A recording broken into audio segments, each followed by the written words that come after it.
Welcome to the Inside Scoop, a podcast about self improvement and knowledge seeking. Our aim is to explore a diverse range of topics and perform self checks on whether we're being the best versions of ourselves every week. I'm your host, Maris Urbalis, and let's get started.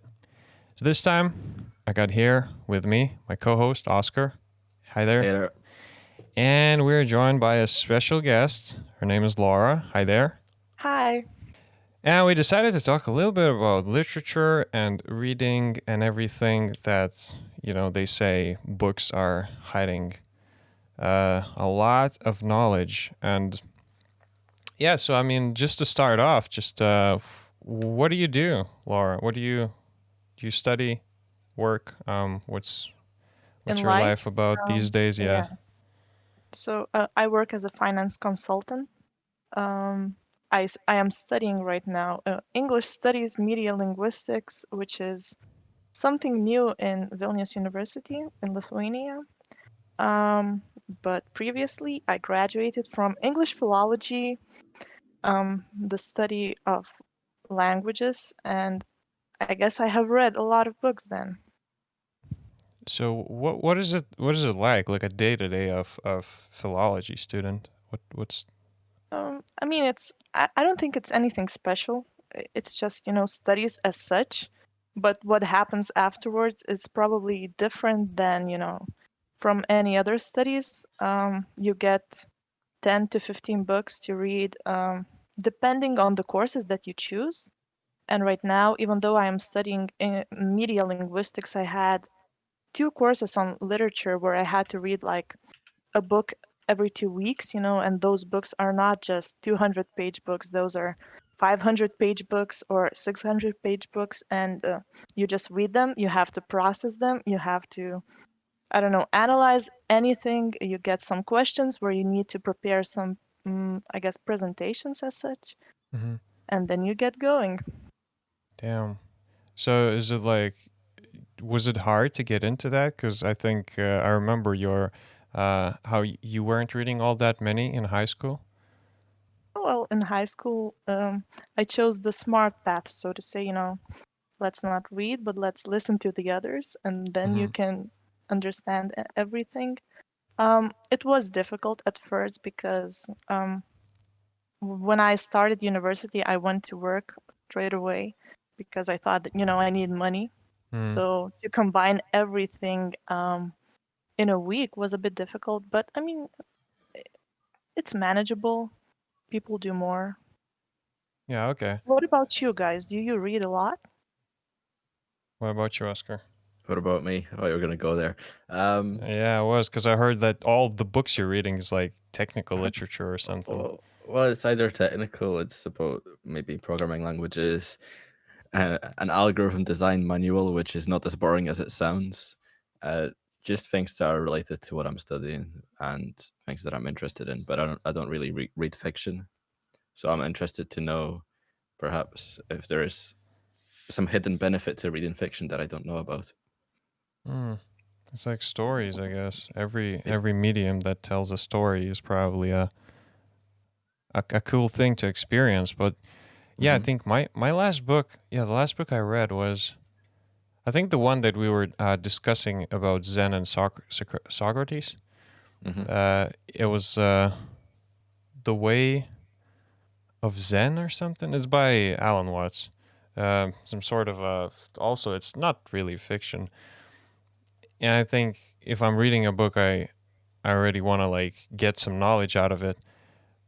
But at the same time, even the fiction books, they also are hiding something in there. Like, Mm-hmm. or is it just like movies? Do you guys think that books are just like movies?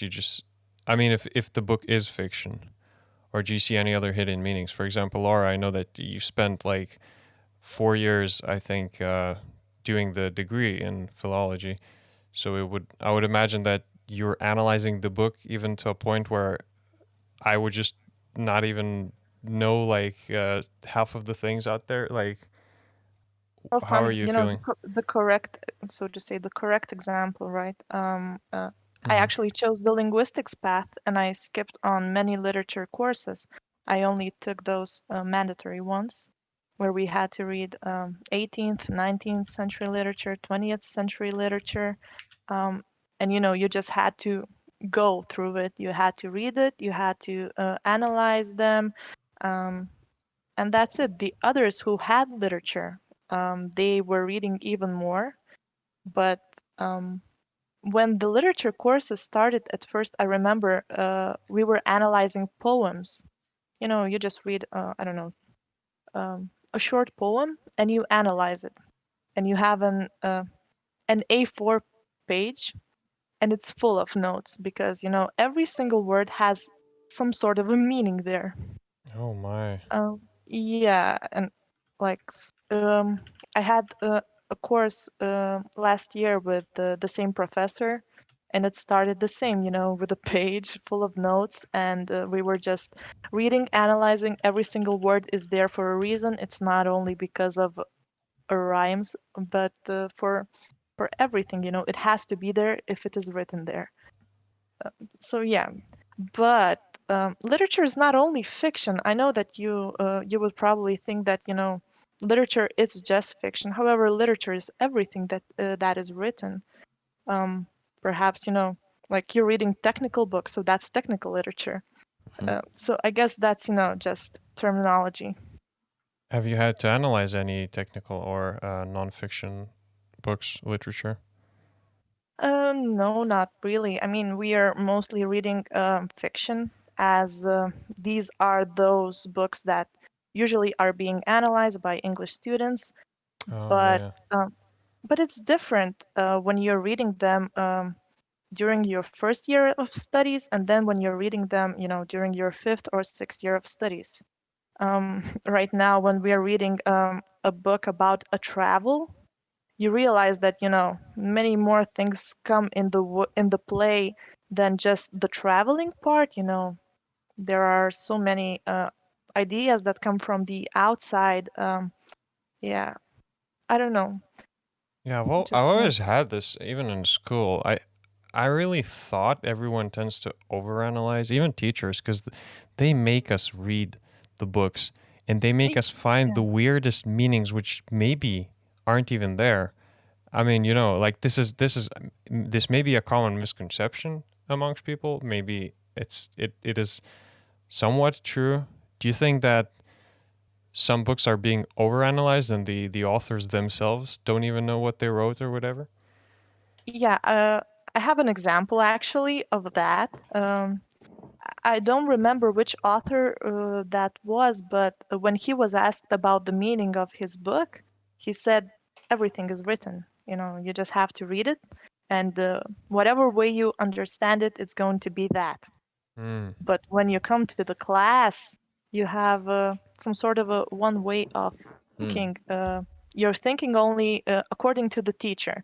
So Marius and I had the same literature teacher right in school, Oh yeah. and I remember the way she was analyzing books, and everything was so pretentious. It doesn't have to be that actually.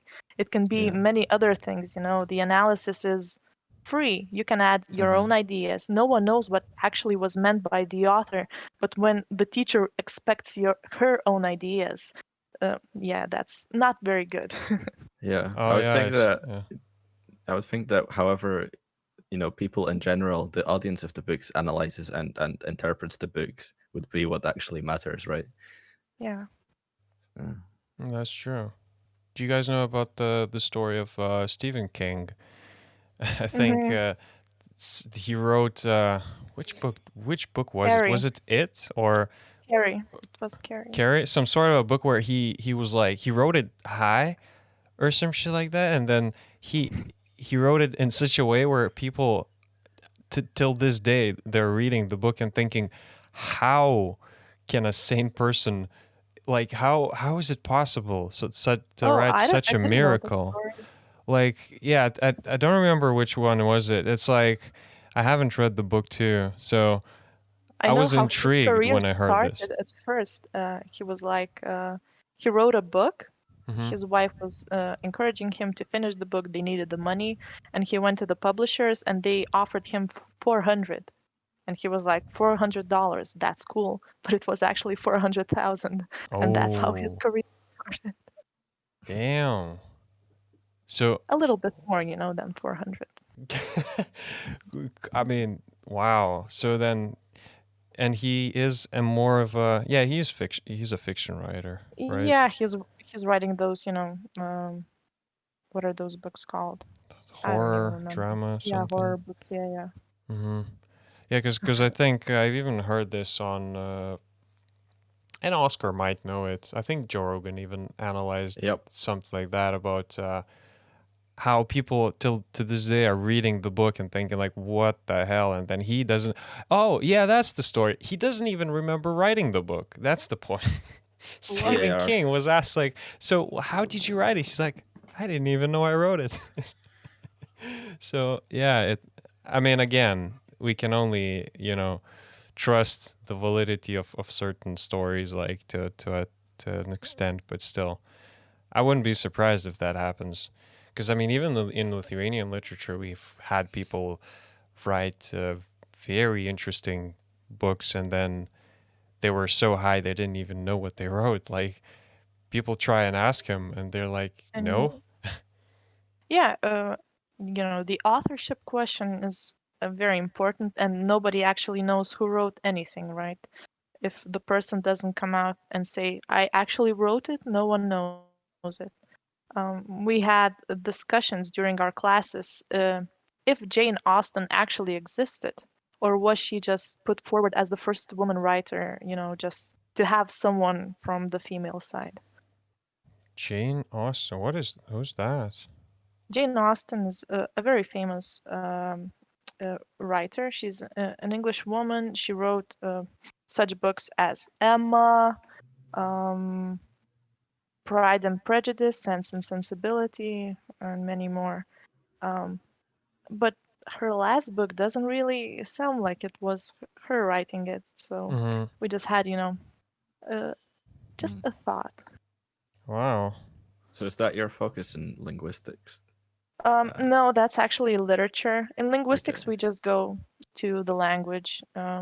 There's no literature involved at all. Um, for my thesis, I'll be analyzing tweets and the language in tweets, so that that's has cool. nothing to do with it, but So we is the still kind have of classes. what is the kind of goal of what you do in linguistics? In What, linguistics, you're analyzing the language as it is. You're seeing how does someone write, what is the most prevalent in their writing, what is there and what is missing. It's just, the focus has shifted during the past 100 years. So before they were analyzing the differences between language in the Middle Ages and in the language of today, of that day. Now it's more of a what is happening right now and how it has changed. Do you think that the literature that you were studying from what the 18th century and like how do you think it changed? Because I know that they used to well the old English language is kind of a difficult one for us to understand these days, but I mean, if you read Beowulf, you would not understand a word that mhm is written, without knowing any Scandinavian languages, because literally it's written in a mix of Norwegian, Swedish, Danish, and many more languages. If you would read Shakespeare, it would be very, very difficult. I tried reading it in high school. Mm-mm. I didn't mhm understand anything, what's going on there. Um, but I mean, right now, the topics have shifted. We are more open about everything that is happening in our lives. I guess before it was more behind the closed door. Only those of the higher class were involved in the books. They were the main characters. Right now, everyone can be the main character. Hmm. So wait, characters as in people who used to be the protagonists or something, or There's as yeah, as in people, mhm. as in people in the books. And now it can be anything. Like Y- the main I character of the mean, book can be a rock. Is that what you're saying? no, not really, but I mean, previously, like if we're thinking about the 18th century or 19th century, you can think of, the higher class. Uh, you would only read books on kings, queens, princes, princesses, on people Oh. of nobility, right? But you Mm-hmm. would never read a story from the perspective of a servant. Now we read, books from the perspective of, I don't know, Yeah, the we can even underdogs read and a book. everything. Yeah, there are probably books with the perspective of a rock, or something like that. I mean, I I, just I spoke know it, there's a but book. yeah. I know there's a book with the perspective of a snail, and it is written how a snail sees world or something like that.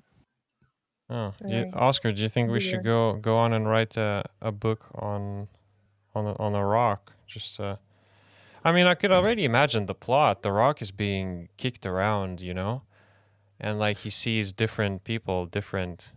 It's Yeah, almost like there used to be this add poem on a add the table. feelings, add the Yeah. feelings, add the different terrains, that happen during the road that it's being kicked. Mm-hmm. I don't know, and it's a good book. Yeah. You could probably have a bestseller. Do you think it's easy to get into writing these days? No, not really. It's easy to start writing on your own. It's easy to want to start writing, but it's very difficult to gain the audience. Um, because, as you know, many start writing on social media, Facebook, Twitter, but they receive, hate comments, and then they do not have enough courage to continue on. And it's just, So what kind of writing is it that they're doing on social media? Because is it the kind of thing that I know they used to have a thing in newspapers, I think, if you bought them here, that I think it was Dickens stories that were actually like releases, weekly releases in newspapers that then were compiled into a book. Is that a yeah, sort of thing that you could do? Is that a sort of thing that people do on social media when you talk about the writers? that could happen, but those newspaper stories, they were prepaid, and they just had to write. Uh, these were chapters from a book that was later published as the whole book. We had, I think, was it Mark Twain or Charles Dickens who published their stories this way? Mm-hmm. And they were paid by words, so they would try to include as many words as possible. So a red couch would become a red, elegant, brilliant, I don't know, sparkling couch, just in Oh, order I've to get heard more something like money. that. Yeah. Yeah, yeah, I think I've heard something like that. That yeah. is weird how like people just outplay the system, whatever the like they just wow. Well, think about it. Wouldn't you want to do it? Hey, If if you you're can being get paid more by money. word, then Yeah, obviously. yeah. Damn. Um, Do you know uh John Green? yeah, I do Uh know him. and he is actually running a Vlogbrothers channel and everything. Like there's a lot of stuff behind them, which is the John and Hank Green Yes. brothers. And I think he's the only writer which I sort of know as a. I mean, I don't know him in person, obviously, but I know him as a person online, and it's kind of cool to see how he comes on, maybe does a vlog, shares his thoughts, and then he advertises his book and or something like actually being involved in the community these days. Because books and writers sort of feels like an old-fashioned medium, doesn't it? For at least a bit. Whoa, whoa, Oh, Marius. Are you saying that YouTuber books do not count in this system? oh, boom. Getting controversial here, but I mean, just in general, right? Mm-hmm. Accessing books, just to not offend anyone, accessing books, as a physical book, right? And Yeah. although no, it makes sense. If you're watching a movie, if you're listening to music, you can also read a book as an ebook. Okay, yeah, I take my No, words back. But like you know, it you know feels what like I'm. The You know what I'm artists. talking about. You're saying, sorry, you're saying, that John Green is the only one who is talking to you, on YouTube, for example, about his books. But all the YouTubers, I remember, I don't know how many years ago it was, 7 years ago perhaps, everyone was publishing a book, and Hmm. every single book became the New York Times bestseller. Um, Really? Is yeah, it just and because people advertise them or something? yeah, because they are YouTubers and they have a huge audience and Oh. everyone just buys their books. And then you have this list of New York Times bestsellers, and they're all books by YouTubers. And then later on, it comes clear that this one was written by a ghostwriter. This one was never even, written by that author. It just has their name on it. This one doesn't even have words, it's just pictures, for example. So I don't know. Do Damn. you think that counts in this? Yeah, because there's a lot of people who say, hey, write your own ebook. It doesn't have to be long. Just write a 40-page, 30-page ebook. Put your own story in there. Like, I don't know, share some tips, and boom, you have your own ebook. They're not even like releasing books. Everyone's advertising this, hey, write your own ebook because you can, and then just try selling it. I guess it makes sense. But see, what I'm thinking more of like is the distribution of like the books, not just like those by ghostwriters and like those books where people really do it for monetary gains. Um, I'm just as I say with the Hank Green and John Green example, I'm noticing that you feel more personal with the writer, um, and not like a YouTuber writes a book, but the other way around, a writer creates a vlog. Because nowadays we Yeah, know we know a lot about pop stars which create music. We listen to their music. We see them, I don't know, online, what their life is like and everything. Um, and I don't even have to follow them around. Like yeah, I don't yeah, I don't that's even have to like follow their accounts and everything. They just still pop up on my feed sometimes. I just know that they exist. I see them dramas and everything. And then you hear their music, for example. But I was just thinking it's kind of a bit more difficult with the books thing. Like I don't know, yeah. although no, J.K. Rowling does have a Twitter or something. When She they has a become good more personal. following, but she tweeted one tweet and now she is canceled, so to say. Wait, really? Um, What? yeah, because she said that something about uh, transgender community, and that's it. She's Oh gone. my. Lol. Damn. Yeah, but I mean, the writers now do not have it easier. They need to reach this audience that is not buying books. Um, Hmm. when was the last time you bought a book? Mm, That's a And last very month. good question. No, that's wow. I mean, and what about the Kindle? yeah, the Kindle People. works, but uh, Amazon do not really, pay that much money as a Hmm. company. Oh yeah, like Yeah, but fees I and mean, stuff. yeah. But I know some examples, where the authors, whenever they are writing a book, they are Googling something, on Google, and afterwards they are being like people tweet at them because, they found something that is not connected to that, and they literally just, write about a car when they wanted to write about a bird, just because, it was the first link on Google. Right. There. Okay, so I mean, we're seeing this influx of people trying to hit the charts, hitting the keywords and searches and everything with just books that are generated for the monetary purposes. I think that's like, do you analyze any of that? Because that's like the new Yeah, age stuff. you could, why not? When you're writing your thesis, you could analyze any book you want, but how would you know that your analysis is relevant and good enough without any analysis from some scholarships, from higher scholarships. Just it's easier to find just something that has some research from the past than just to analyze something new. But people do that. Probably not, Zoella's books. Just the first thing that popped on my mind. But yeah.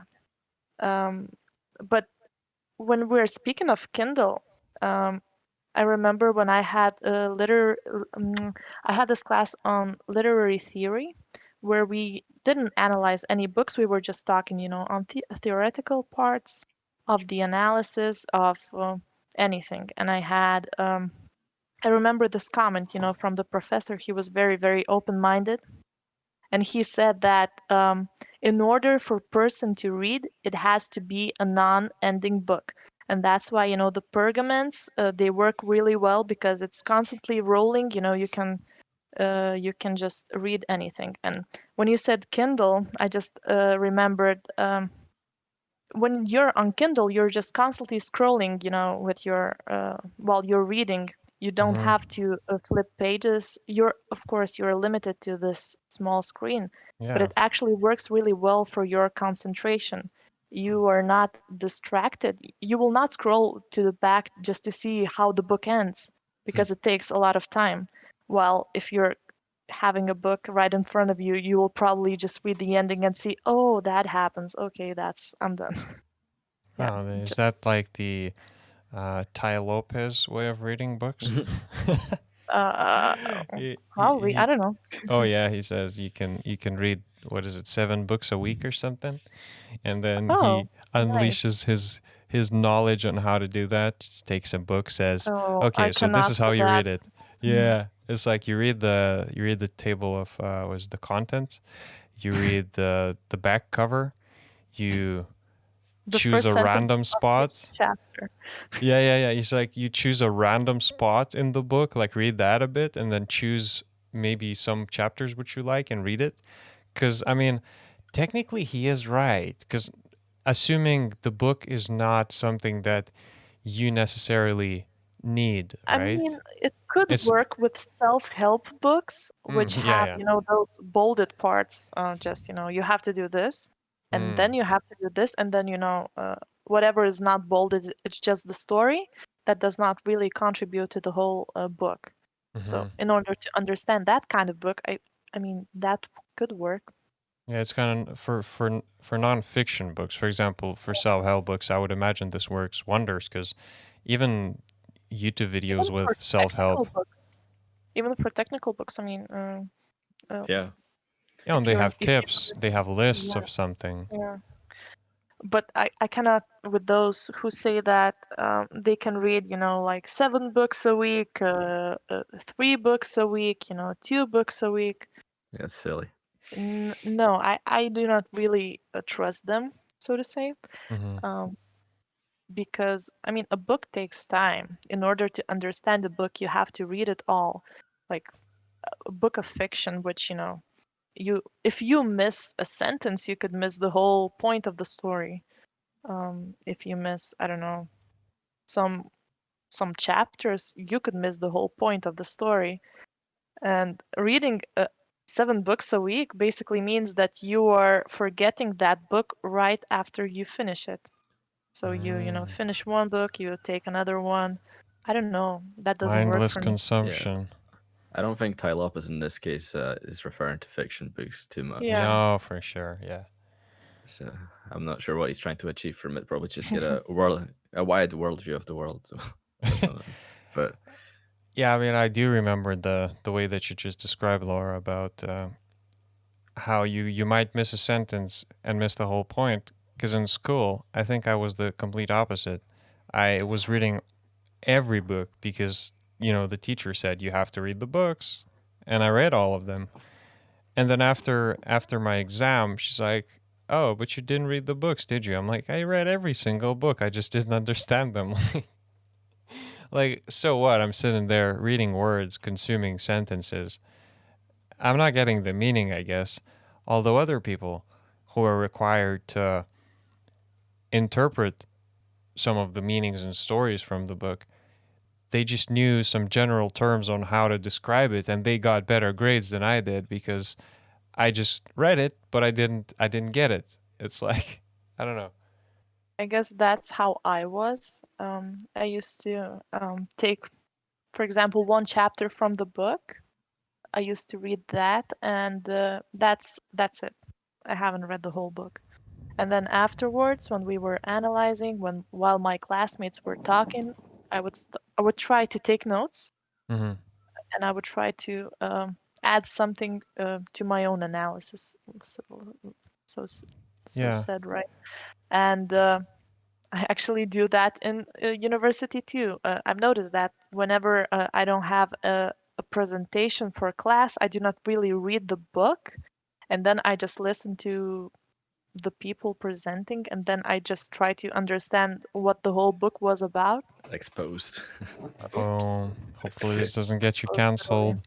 Yeah, I made presentation on all books except for one, so I guess I'm good. Oh, yeah, I mean, every person is. I mean, I read them all, right? But still, some say you have to read them twice. You have to read them 3 times to get it. But we don't have time to like No, just there's no sit there time and for books, it's yeah. not a poem. But I mean, that's where the audio part comes into play. Perhaps you're not a visual learner. Perhaps you need to hear it. Perhaps you need to, I don't know, see it painted, see a diagram of it, of the Mm, whole story.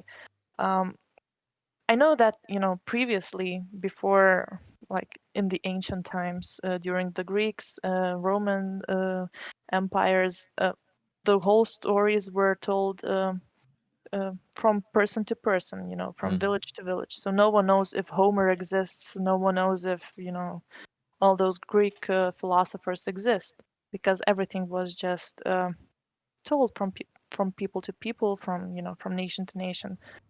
And perhaps that would work for you. Audiobooks come into play and you can try listening them. I don't know. mm. Yeah, and even the last book that I said that I read, the the way of Zen, I think that's the title. I actually, yeah, I actually had it in audio format, so some people, I remembered this from back like 4 years or so.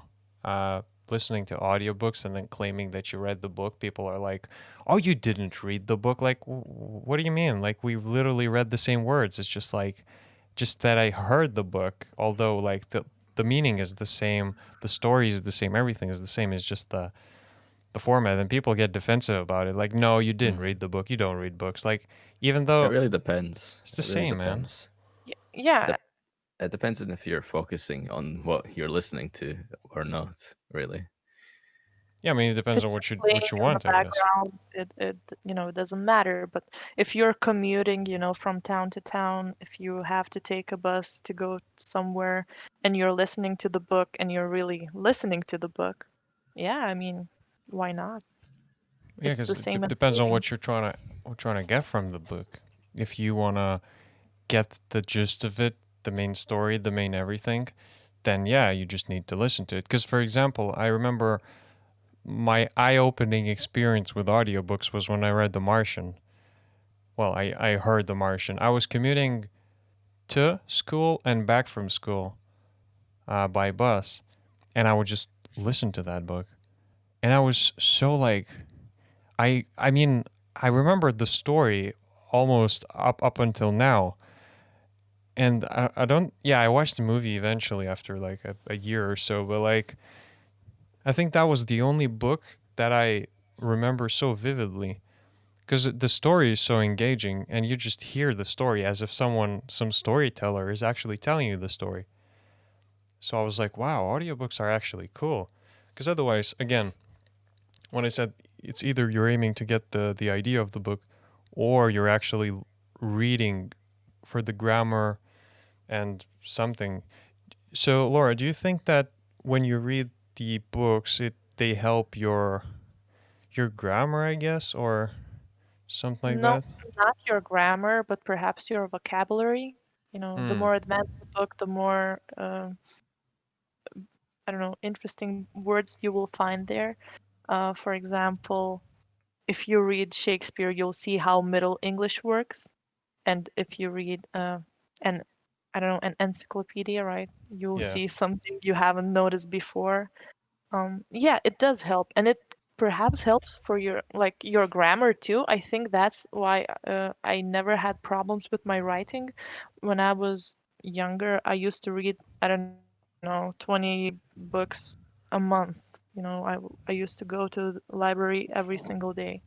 But I used to read those very, very short books, like 100 pages, 120 pages, and I Hmm. loved it. And I never had problems with my grammar, so probably that's why. That's how it helped. I just Yeah. always saw how it was written. Hmm. So I had Hmm. another little thought. Which library is aiming to have one of each book? Are you guys aware of this at all? Nope. Nope. Is it the Cambridge Library? There's some library in the world which is like, we are aiming to have every single book that exists. And Perhaps. I was once thinking, like, what would happen? Or just in general, going to your local library, what would happen if I just, like, read all of the books that are out there, right? Because, like, Then there's you so really much need to. knowledge. Then you really need to adapt to the Lopez method. There's no time for that. Hmm. Yeah, but still. Oh, I guess yeah, that's the problem because there's so many books. But the thing is, Yeah.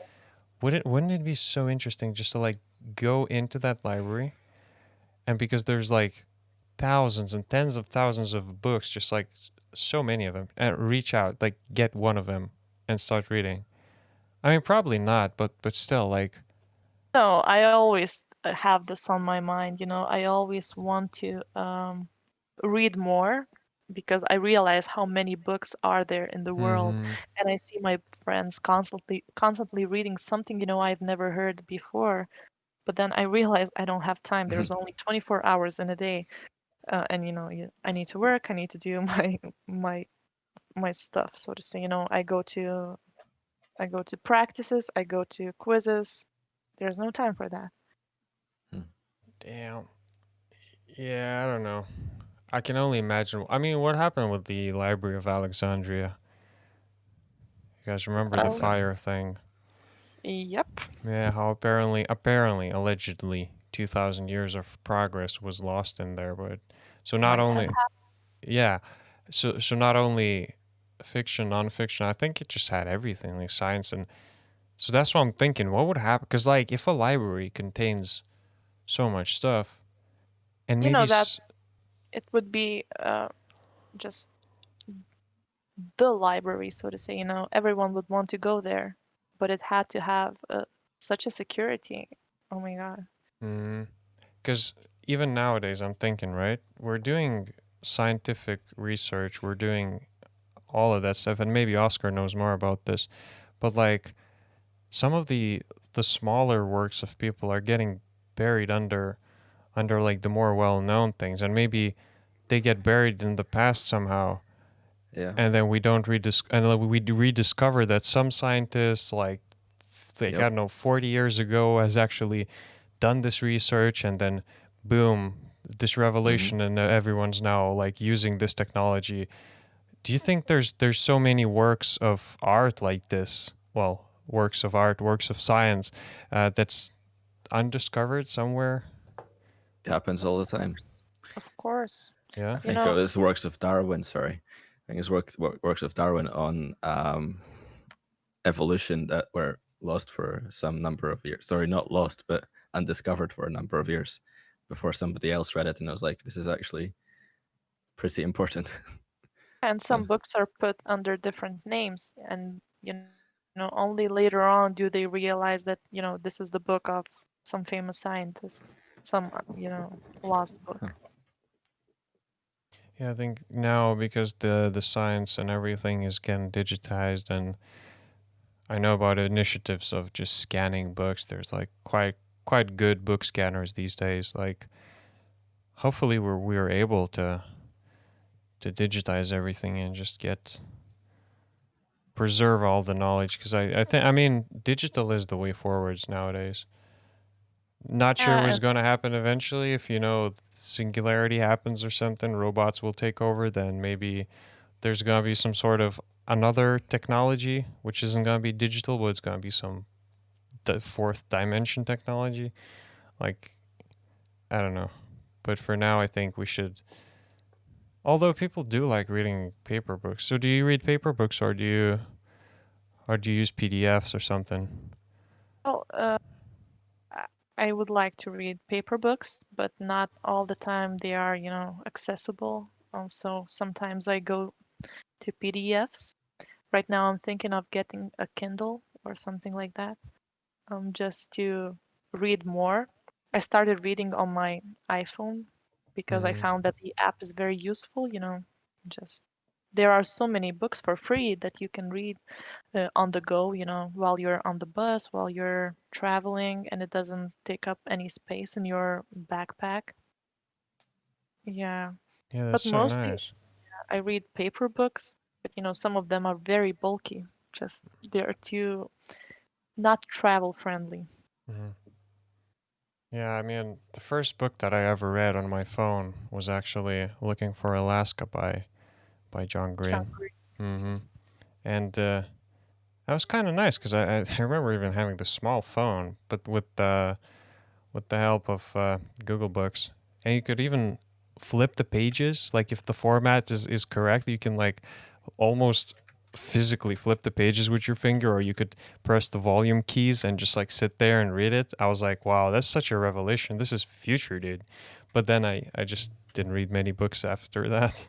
And what also helps on those apps, you can change the format of the font, for example. If Oh the yeah. font is too small, you can make it bigger, and it really, really helps. Like I have my app set to the dark mode, so everything's in the dark. And well, if you're reading late at night, it's really, really eye friendly, seeing Mm, friendly. yeah, and then the letters are just white. Yeah, I think that's cool. And I think even dyslexia font, for example, for people with disabilities and uh, being able to get something that's more accessible for them too. I mean, right. So I was thinking about a Kindle, but then I was thinking, is it just another purchase which I'm not gonna use? It's like, oh, I'm gonna purchase it just because this is gonna motivate me to read books, and then I'm gonna like not, you know, Yeah, that's what not I'm read books. afraid of. So When you have your phone, it's always with you. You take it everywhere. But with Kindle, I'm thinking of purchasing it, but my job has this point system where you can actually purchase a Kindle, but you need to have 515 points, and I'm only at 30 right now, so I don't think I'll be able to collect that many. But perhaps that's one day, cool though. You perhaps can one day. purchase a Kindle through your job point system, something. Wow. Yeah, but just a Do you lot need of points. to That's do you a need lot to of make money for the firm just so they would give you more points? No, basically those points are like the peer-to-peer system. So, for example, I give you a point for helping me, or just for hanging out. Uh, That's what everyone is doing, and then can we that's how hack you it? collect points. I'm good. It's okay. Damn. Well, So, okay, Oscar. Sorry I cut you off. I guess. oh, I didn't even know you heard me there. I just barely said something. I was wondering if you wanted to talk a little bit about your thesis work on Twitter. Yeah, I could talk a little. I don't So, know how much I can say. right. I've just started working on it. We had to make some sort of research proposal. So basically, I'll be analyzing fast food chain tweets. And wow, you know, I really forgot during the summer. Um, I'll be choosing so many different modes for analysis that it's just, mm, it's gone. I know that one of the things is, okay, I really forgot. So that's how That's good my okay. thesis is going to be. Um, but yeah, um, I can talk about my previous thesis, which is not as interesting, but I analyzed the four business English words in the corpora which is basically, the collection of words on the internet. And Mhm. they have many articles where they, collect those words from. So there is this BNC Corpora, which is British National Corpus, and there is COCA, uh, Corpora of uh, Contemporary American, basically English. Um, so yeah, I analyze four business English words according to their collocation. So basically, in the way they connect in the sentences, Mhm. what collocates they make, blah blah blah. Very business friendly. Interesting. I barely understood any of that, but I mean, actually, two of the words there, the colo something and the Uh, corpora, I actually am familiar with yes. from something I worked on previously, but Hmm. that was a long time ago now. It was Yeah, I guess they are not as important, but idioms are those word phrases that have some sort of a different meaning than actually you said. So we have collocations, collocates, right. and they are basically they are similar to idioms, but they are more literal. Just Hmm. they have their own meaning on their own. Right. Yeah, I believe we were analyzing some text as well. This was for, oh, I don't know if you can help me out here, Marius. Do you know? Analyzing Mm, text. We were doing natural yeah. language processing, I think, Oh, weren't we? yeah. Oh yeah. Argumentation. Yeah. Yeah. To So, like understand. I mean, they're proposing a new version of the web. So instead of having files and websites and everything, we're going to have like facts and arguments and something like that. That was something interesting. But do you wanna talk about, because we're coming into our final year, we're gonna have to do the, is it thesis? No, it's like just ours a project. project. Yeah, it's like a, Mm, Oh, you only have a project. Oh, lucky you. We have to produce something physical, a software solution or something physical as well, maybe. Mhm. but so we're gonna have to. Are we gonna have to provide some sort of a write up, or is it just like a Yeah. poster, or is it how?